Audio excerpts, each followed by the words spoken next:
Welcome to this presentation about the Master Program Education and Child Studies, and specifically the 5 specializations that we have in English.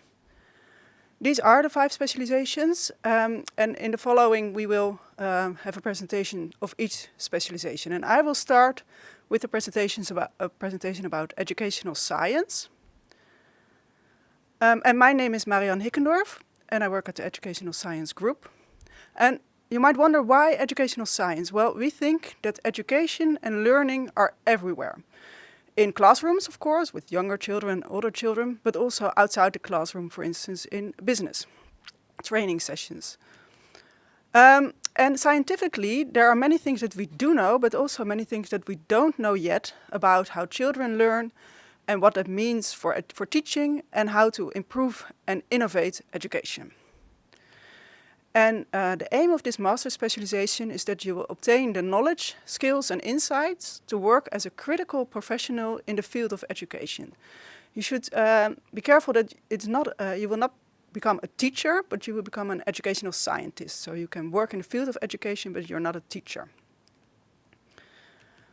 To give you somewhat more insights into the field of educational science, we usually distinguish at least 3 different levels to look at education.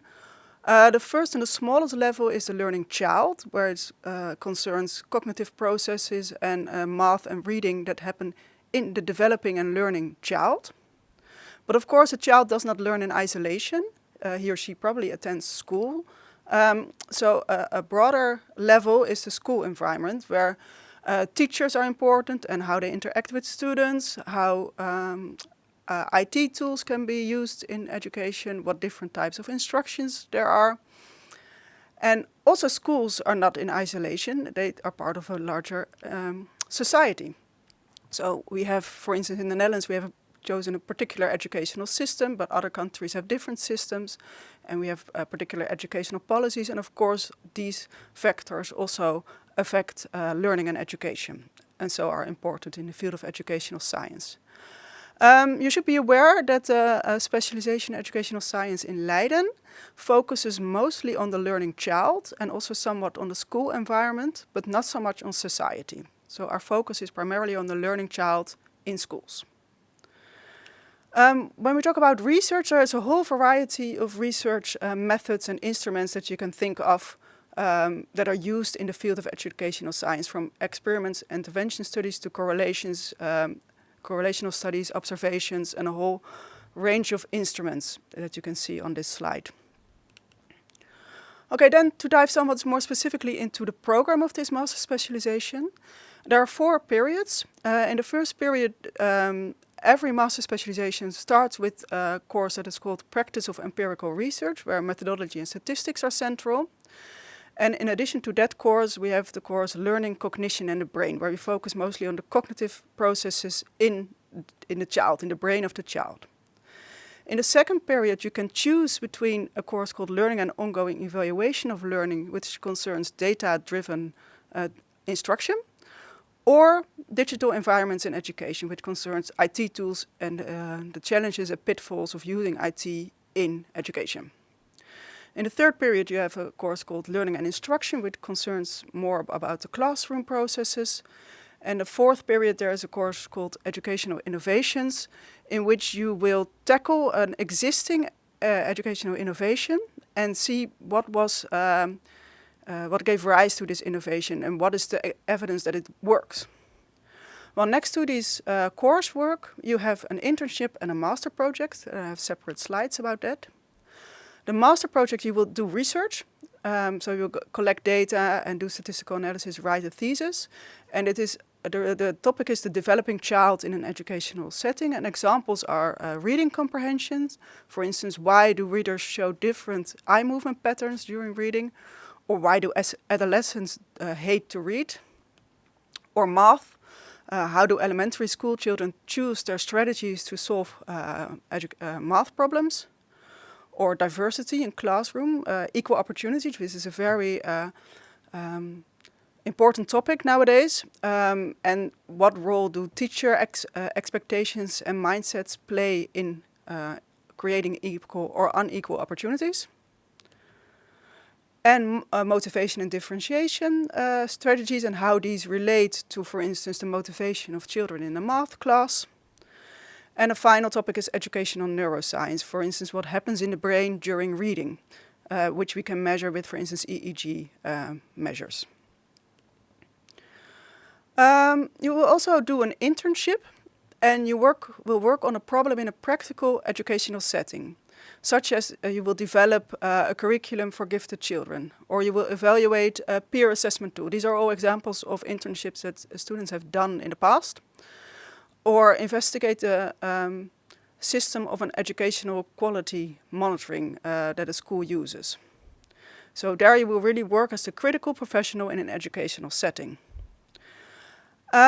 There are a large variety of options for internships. There's also a large variety of options for jobs, such as in educational policy making or publishers of educational tests and materials, textbooks, consultancy, training, teacher education, and finally educational research. So there is a lot is possible, and there are also a lot of vacancies usually. I want to thank you for your attention. If you have any questions about this master specialization, please do not hesitate to contact me.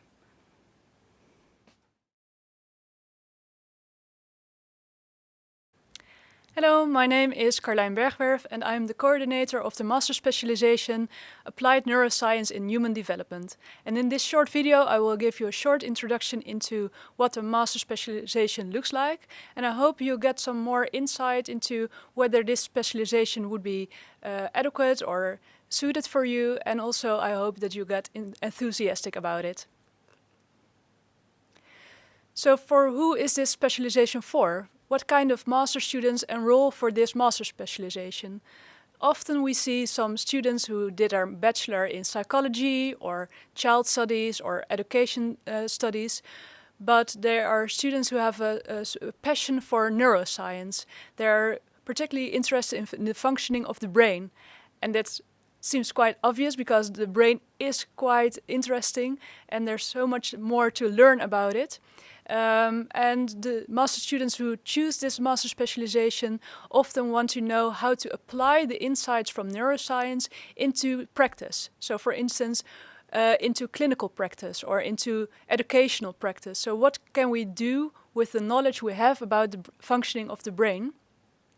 And also many students choose this master specialization if they are interested in doing research but do not want to do a 2-year research master.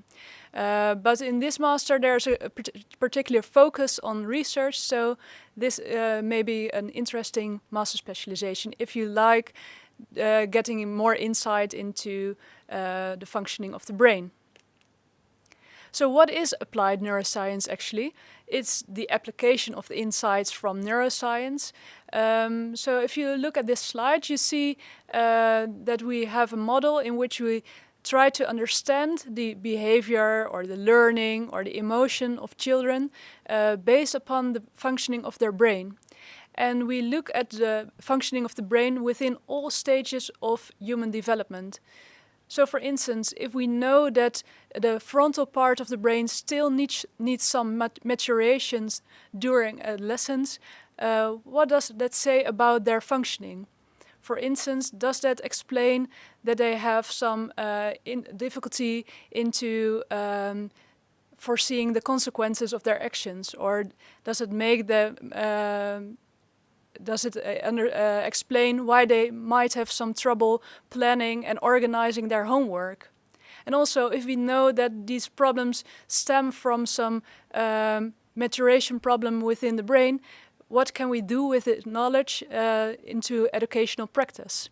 Do we need to train the adolescents, or do we need to take that into account that they have some difficulty in planning and organization, for instance? But also, if we know something about some clinical groups, such as children with aggression problems, or children with autism, or children with ADHD, which insights from brain neuroscience can help us understand their behavior, and also how can we help these children? And what is the scientific part of this master specialization?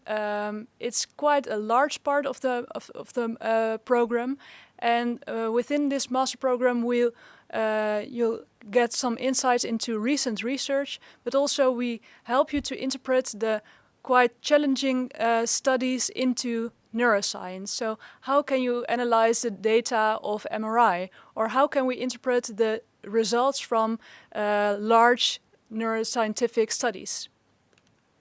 And what is the practical part of this master program? You get a lot of practical experience with research activities. You'll do a master project in which you will assist with gathering data from neuroscientific studies. So maybe you may include it in a study that does MRI research, so that you can help or assist in the MRI analyses or other practical research programs.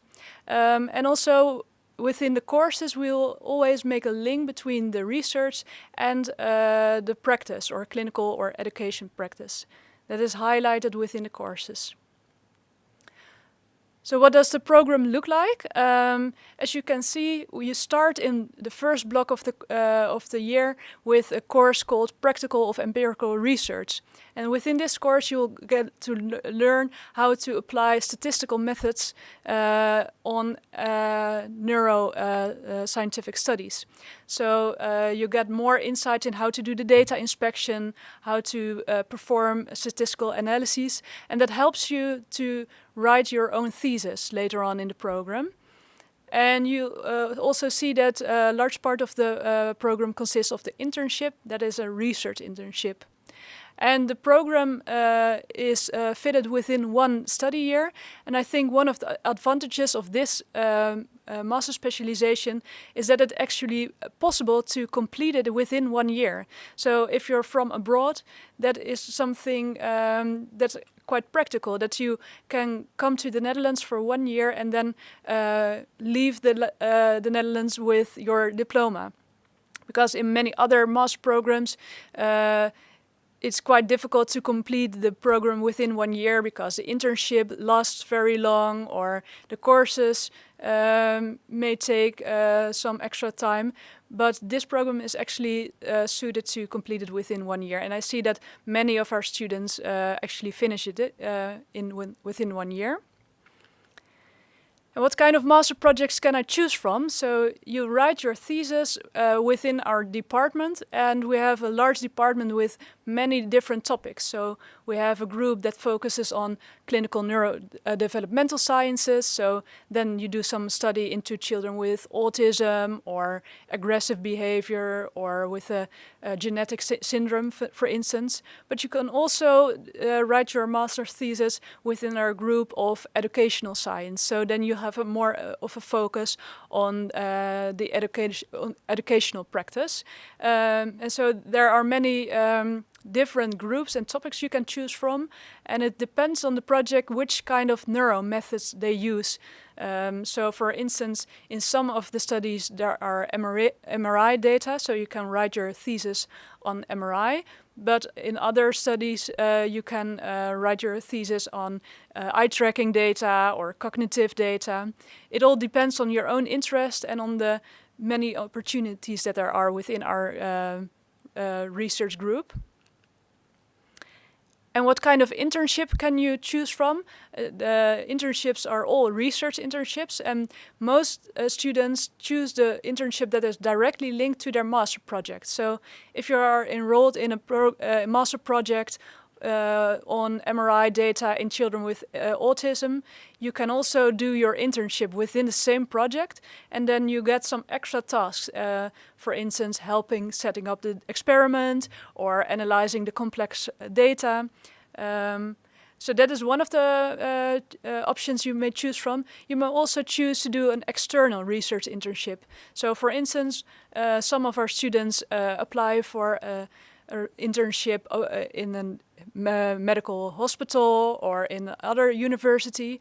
So for instance, the past year, one of our students did his internship at the Generation R project, which is a large research project within the city of Rotterdam that is linked to the hospital of Rotterdam. And that's also an opportunity. So it's whatever you like and whatever your interest lies in. So what do the courses look like? As I said, we start with a course on statistical methods, but we also have 5 courses that focus on the content of neuroscience and the application of the neuroscience to clinical and educational practice. And for instance, we have a course called Learning, Cognition and the Brain, but also a course Methods and Instruments in Cognitive and Affective Neuroscience.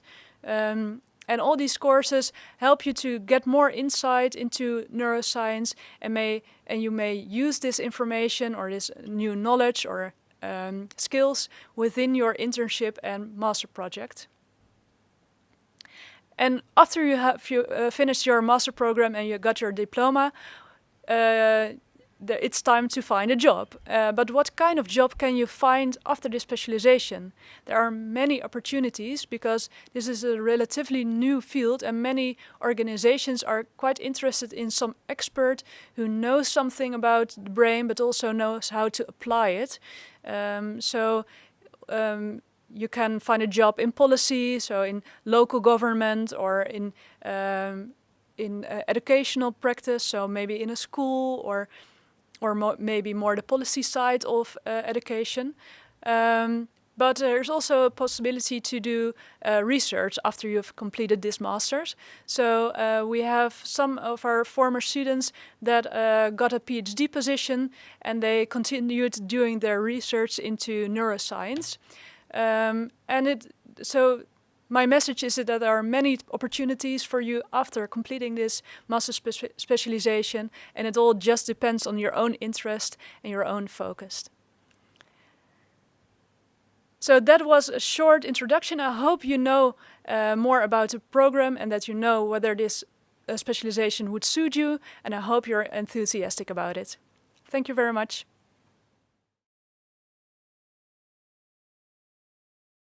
Hi everyone, my name is Shelly van der Veek. I'm an assistant professor at the Department of Parenting, Childcare and Development, and I also teach in the Master Specialization of Parenting and Child Development, and that's why I'm going to tell you something about the content of our Master Specialization and hopefully convince you to choose our Master Specialization. I've had the question why or what the content is of this Master Specialization quite often in the last couple of years, and I like to give an example from my own personal experience to explain this. I'm a mother myself. I have 3 little children, and I've come to notice that in the last couple of years I receive more and more parenting advice from our Child Welfare Center, for example. Only last year I received a very detailed internet intervention, a web-based intervention that spoke about how you can try to decrease conflicts with your partner because you are both so tired from the baby that isn't getting any sleep, or how you can soothe your baby when they are difficult to soothe. And to let you grasp what the content of your master specialization is going to be if you choose this one, then that is it. So the content of that type of parenting intervention, that is what you're going to learn in this master specialization. Somewhere out there are people that develop this type of stuff. They think about what kind of advice you want to give in such a parenting intervention, how you want to deliver your message, what kind of group you want to target. And those are the things that we're going to teach you. Will it be whether it is that you are actually going to deliver that intervention when you start your career, or design it, or maybe be involved in the policy role, the people that give the assignment to municipalities to actually offer parents this type of parenting intervention. That is the career path that we set out for you. So, and really, if you think about that, it's really about preventing child and family problems. So in offering parents parenting advice, we really want to make sure that children get the best parenting that is available to them from the very first start, and make sure that they don't develop clinical problems in the end. So in a way, it is a means to an end to the whole problem with a lot of wait lists in youth healthcare. If we can actually prevent those problems from occurring, then that would be more beneficial than starting to treat them when the problems have already developed. And we know that caregiving is something that has a really important influence on the development of children. So that's why it's so important to do this kind of advice, or to give this kind of advice. And also because, parents have a lot of these questions, not just when the kids are very young, but also when they're older, when they're wondering how to manage the media use of their children, or what kind of rules to set when they go out and start drinking with their friends. So it's not just about the early years, but also in adolescence, this knowledge can be applied. In our master specialization, we're going to give you some knowledge, obviously. That's always part of a master specialization, but not just knowledge. We're also going to teach you some skills and make sure that you gain work experience in the area that you're going to work in. So when we look at the specific knowledge that you're going to attain in this master specialization, I listed some here on the slide. So we're going to focus on caregiving factors that influence child development, for instance, parenting, but also higher level factors, characteristics of the family as a whole that might be beneficial, or risk factors for child development. We're going to give you knowledge on how to design and evaluate effective intervention programs and that are optimized at caregiving, and not just focused at parents, but also professional caregivers that work at daycare centers or teachers, for example. In another course, we're going to focus on challenges and opportunities of digital media in caregiving. A lot of children are exposed to digital media nowadays, and this is actually a course that you will follow together with students from the digital media master specialization. And it's something that, is very relevant to parents, because they are struggling with the rules that they need to set, or the way in which they should monitor the media use of their children. And there are a lot of questions about that nowadays. And then in another course, you're going to learn something about the historical trends in parenting advice. And that is really important because it gives you an idea of the trends that you see over time in what kind of parenting advice that is given. And it will actually make you see the relativity of one singular advice, because sometimes it's just really influenced by what's popular in the media. And there are so many books out there on parenting, and some are evidence-based, some are not. So that's something that you're going to learn in that course. And then finally, we have a course that is very specified in the field of attachment, and that will also teach you about the caregiving effects on social, cognitive, and brain development in early childhood.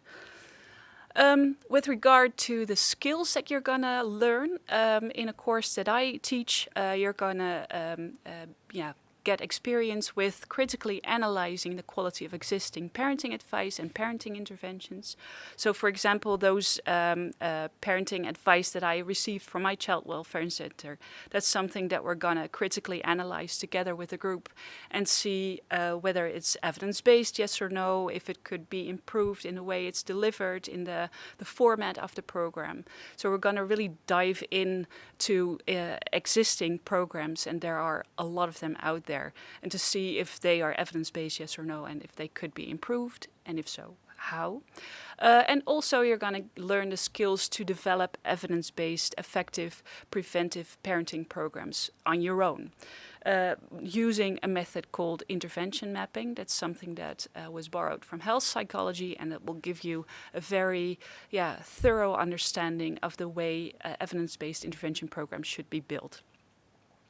And then finally, you're also going to gain some work experience in your master specialization during your internship and during writing your master thesis.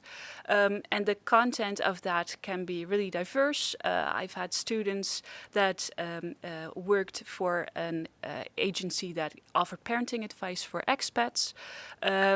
Also had a student that worked at an international school, and the international school asked this student to design thematic seminars for parents about parenting. There have been students that did a meta-analysis on behavior change techniques in parenting interventions. And behavior change techniques are the things that healthcare workers use to try and change behavior.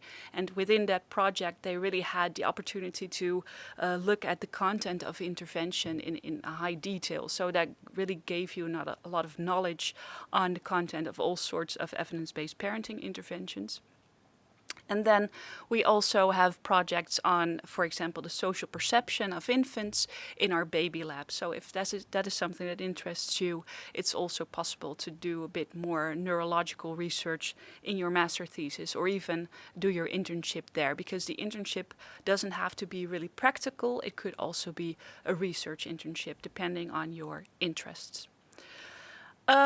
With regard to the whole program, all of the courses are in the first semester, and then the second semester is devoted to your internship and your master project.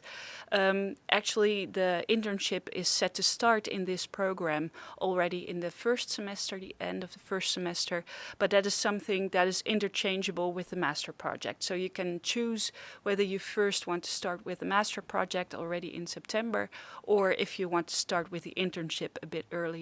But it is smart to already start with one of those in the first semester, because otherwise you won't have enough time to finish the internship and master project also within 1 year, in addition to all the courses.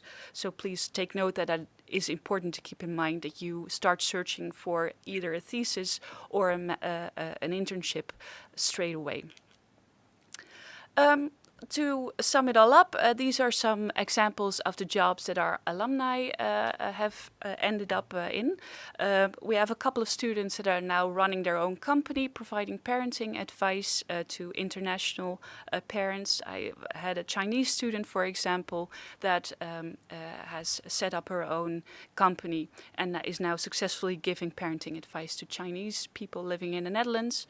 You could also end up as a policy maker at a daycare center, for example, or at municipalities, because those are the people that think about what kind of caregiving should be applied in those daycare centers, or if you want to roll out parenting interventions among the inhabitants of that municipality. We have students that work as a family coach at child welfare centers, for example, and obviously you could also start working as a researcher in this specific field of developmental psychology and family studies. If you have any questions about the master specialization, please don't hesitate to contact me and I'll be happy to answer your questions. Thank you.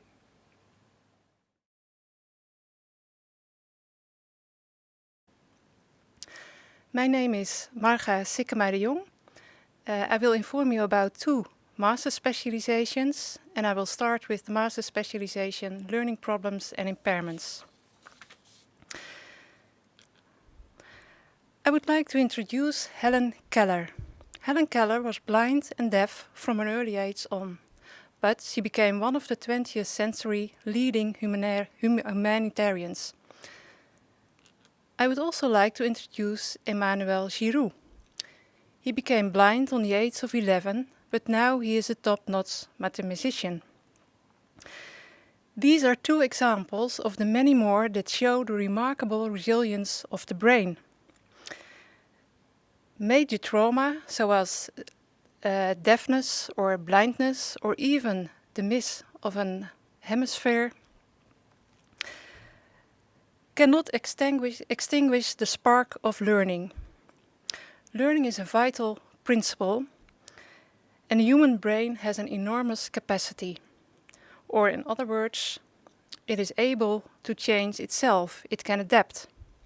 Yet there are also many counterexamples where learning seems to freeze and remain powerless.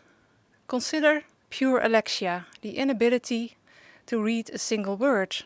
Or why suffer some children from dyslexia or dyscalculia and while others serve smoothly among these fields? These and more questions will be addressed during this specific master learning problems and impairments. During this master, you will develop in-depth knowledge of normal development, but also understand why learning can be impaired. We will present you current theories that explain the deficit well and less well. There are different levels of explanation, a biological level, a cognitive level, a behavioral level, and you will understand how these different levels of explanation give us information about the causes of learning problems or about how learning problems can be treated. This academic master will offer you knowledge of fundamental research, but you will also learn how to apply this research in the field of education or how to design interventions that help prevent learning problems to emerge. Learning problems can result in behavioral problems, or the other way around. Behavioral problems can result in learning problems.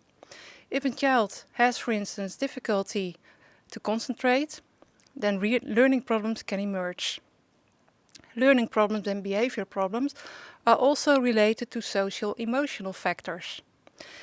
And all these factors are addressed during this master specialization of learning problems and impairments. Learning problems can affect people of each and every age. That's why we focus on a wide age range, from birth to adulthood. During this master's program, you will study learning problems from different perspectives.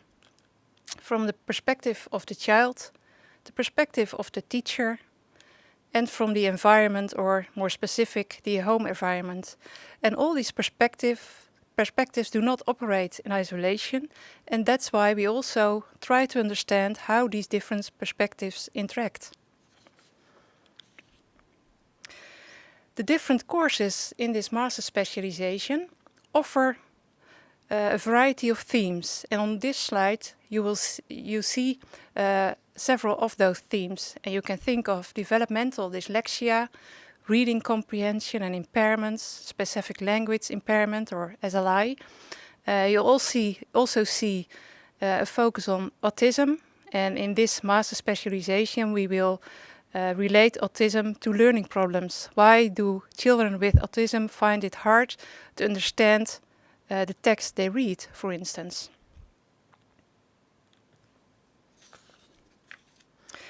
Here you see an overview of the one-year master specialization learning problems and impairments.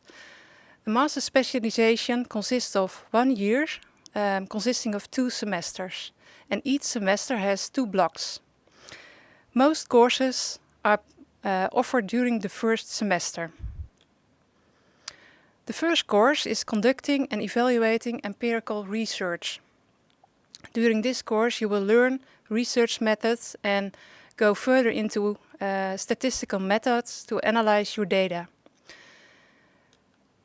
Together with this course, you will follow the course Learning Cognition and the Brain. Then in the second block, there are 2 courses, Learning and Ongoing Evaluation of Learning.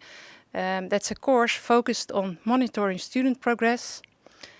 And you will also follow Learning Problems and Impairments, Research and Practice. And this course gives you a state-of-the-art of current insights into the theories about learning and how learning can be obstructed. Then in the second semester there's 1 course offered, Learning and Instruction. And in this semester you will also do the internship. The master's project is spread over the whole academic year. So you'll start in the first semester and finalize the project in the second semester. Because this master is an international master, the language of instruction will be English. The master's project is a large project of 20 ECs, and the objective of this project is learning how to execute your own scientific research. So you will develop a study or develop measures. Sometimes you will do a quantitative, most of the times this will be a quantitative research, but it can be collecting data in schools or doing a questionnaire. But you will execute all the steps needed in a scientific study, and you will also need to report about this study in a thesis. Students can select a master's project, and on this slide you see a variety of possibilities to do a master's project study about, and these possibilities are offered by the institute. And different projects can differ from year to year based on ongoing research by the staff. You will see that all the different projects are related to the theme or to the focus of learning problems and impairments, the focus of this specific master specialization. This master gives you a variety of career opportunities, and I've listed several on this slide. You can work in the practical environment to apply scientific research in education or policy-oriented jobs. You can also think about becoming a researcher. Learning is everywhere, and lifelong learning is the holy grail nowadays. So we need professionals with evidence-based knowledge to guide those learners or to design interventions that will work.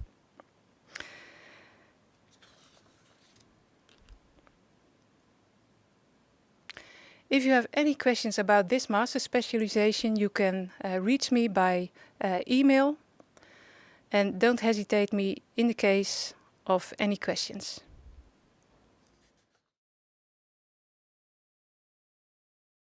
Then I will continue with the next master specialization, the master specialization Digital Media in Human Development.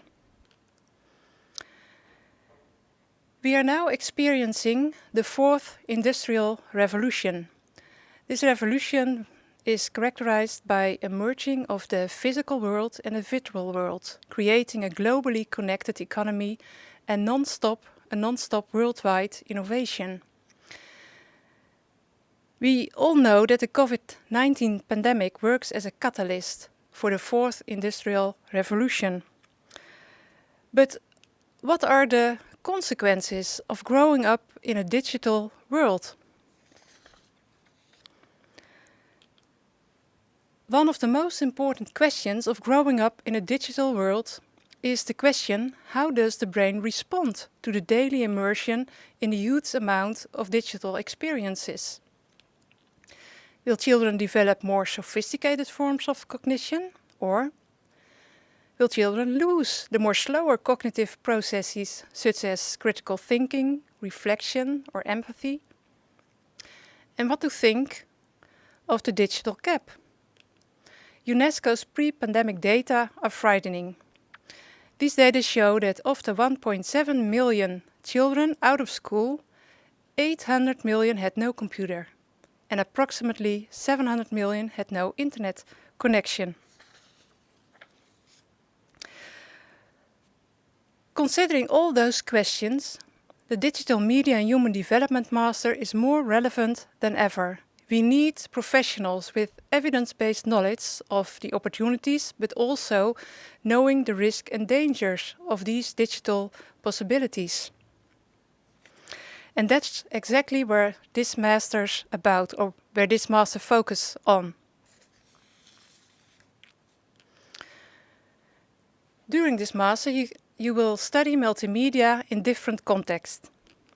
The context of the family, the school, the digital society, digital society, but also the context of mental health care. You will also focus on multimedia and its effect from different perspectives. And that's the perspective of the child, the teacher, and the environment or the home environment. And as I explained before, those environments do not operate in isolation. So we will also try to understand how these different perspectives interact. There's a variety of themes covered by the courses in this master specialization. And on this slide, I listed several. And then you can think of questions like, does internet use alter the brain? Or how can parents influence media behavior of their children? Or what are the pros and cons of social media use by children? And what to say about computer use? How young is too young? Or how much is too much? You will also learn about blended learning, the effects of flipping the classroom, how to design an effective MOOC. You will think about ethical aspects of digital developments in mental health care, how to design an effective digital intervention. We will also think about the question whether we still need traditional skills like reading and writing, or how child safety can be guaranteed on the World Wide Web. Here you see an overview of the one-year digital media and human development. The year is separated in 2 semesters, and each semester consists of 2 blocks. Most courses are offered in the first and the second block. You will start with the course conducting and evaluating empirical research. And in this course you will learn about statistical methods and deepen your knowledge about statistical analysis. And this knowledge is needed to understand scientific papers, but also needed for executing your master's project. And that's why we schedule this course at the beginning of the year. Together with this course you will follow digital media in the family, opportunities and challenges, and a third course, the learning child in a digital world. And then in the second block, digital environments and in education is offered, together with the course digital applications in mental health care. You will also start your master's project in this second block. And then in the third and fourth block, you will do the internship and continue with your master's project. This master's specialization is also an international specialization, and that's why the language of instruction is English. The master's project is a large project, and the objective is to learn, execute your own scientific research, and all the steps from designing your study to reporting about the results. And doing your research project, you can choose from the themes offered by the Institute. And on this slide, I've presented the themes that were offered last year. And the different projects differ in study design. Sometimes the study is an experimental study in which you will collect data in schools or in families. There are also lab projects. For instance, when you do an EEG study, then you will execute your research in one of the labs in our faculty. What all these themes have in common is that there's a relation to the focus of this master specialization. You will do or study something related to digital media in human development.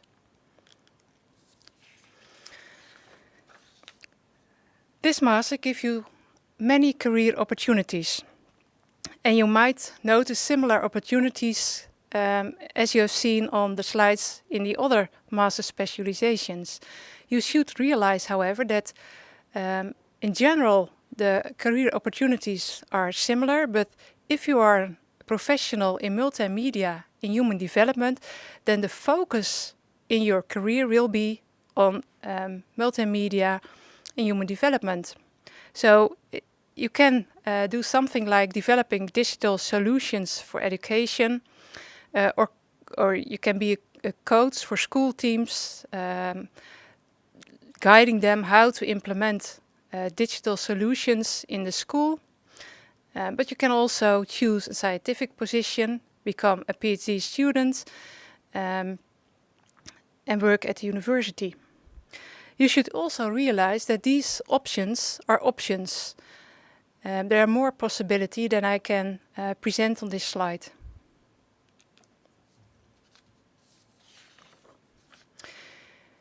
If you have any questions about this master specialization, you can contact me by email, and my email address is on this slide. Well, then to conclude with how to choose a master specialization. Well, all master specializations presented today are master specializations in the field of education and child development. So all those programs overlap to a certain degree, and they differ in the specific focus. So try to choose the specialization that best fits your interest and your career aspirations. And don't be afraid. Any choice or every choice can be a good choice.